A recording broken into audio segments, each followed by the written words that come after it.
In a previous video, we presented some important yet lesser known trilogies around the world. In this video, we are going to check out some important trilogies made in Indian cinema.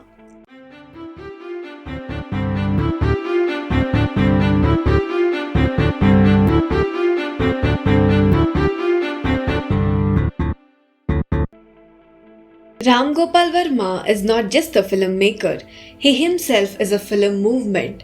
His crime and gangster films were trendsetters and altered narrative styles. There were times when Ram Gopal Varma continuously delivered masterpieces. Sarkar is one of them. Sarkar Raj is another masterpiece. Varma paid homage to his favorite and most influential trilogy, The Godfather, with the Sarkar trilogy. Coincidentally, the third part in the trilogy was not well received the same as the third part of Godfather trilogy. Subhash Nagre, the character played by Amitabh Bachchan in the films, became so popular and developed a cult following. Abhishek Bachchan also delivered critically acclaimed performance. The cinematography in the films was well acclaimed and the selection of camera angles and sound was quite new and unique, which made the films more exceptional.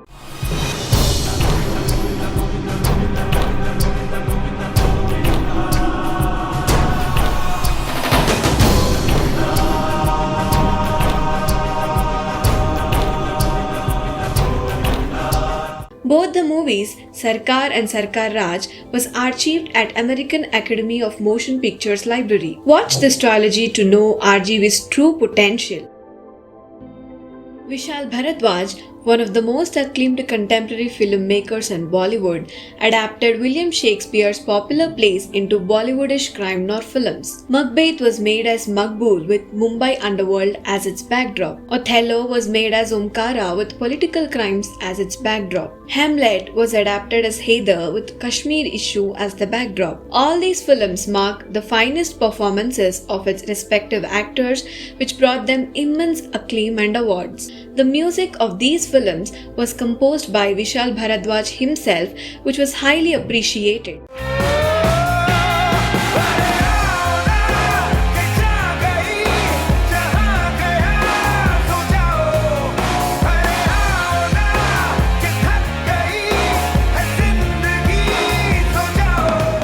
This trilogy brought a new wave in present-day parallel cinema and Bollywood.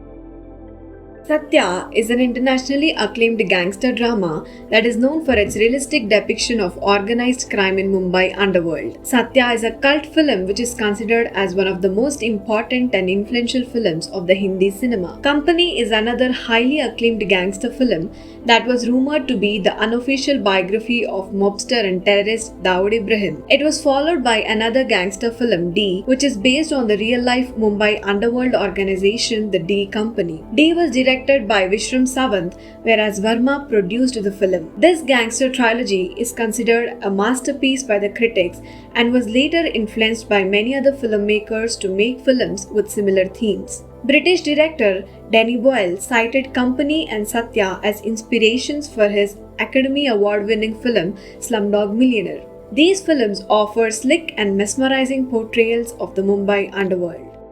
Elements trilogy by Deepa Mehta deals with controversial issues of social reform on the Indian subcontinent. Fire dealt with issues of arranged marriage and homosexuality in the patriarchal culture of India. Earth dealt with the religious strife associated with the partition of India and the formation of Pakistan. Water was the most critically successful of the three, dealt with suicide, misogyny and the mistreatment of widows in rural India. A.R. Rahman composed critically acclaimed soundtracks for all the three films. These films were highly controversial and was banned in few regions of India. This trilogy is underrated and deserves much more appreciation for its ahead-of-times plot elements. Mani Ratnam and his films needs no introduction. He is a visionary filmmaker whose films are highly acclaimed and recommended. His trilogy on political and social conflicts in Indian society deserves a special place in his filmography. Roja deals with border conflicts and patriotism. Bombay deals with communal riots and secularism. Dil Se focuses on terrorism and nationalism. All these social issues were shown simultaneously with beautiful love stories. A.R. Rahman's music, whose film debut was with Roja, is a major asset for these films. रकमा पुन बेनो एक गुड़ साली रकमा पुन बेनो सदिसना तुंगइले समकोरी उवइले. Cinematography by Santosh Sivan in Roja and Dilse and Rajiv Menon in Bombay was visually enriching. This trilogy is the most popular and has many fans.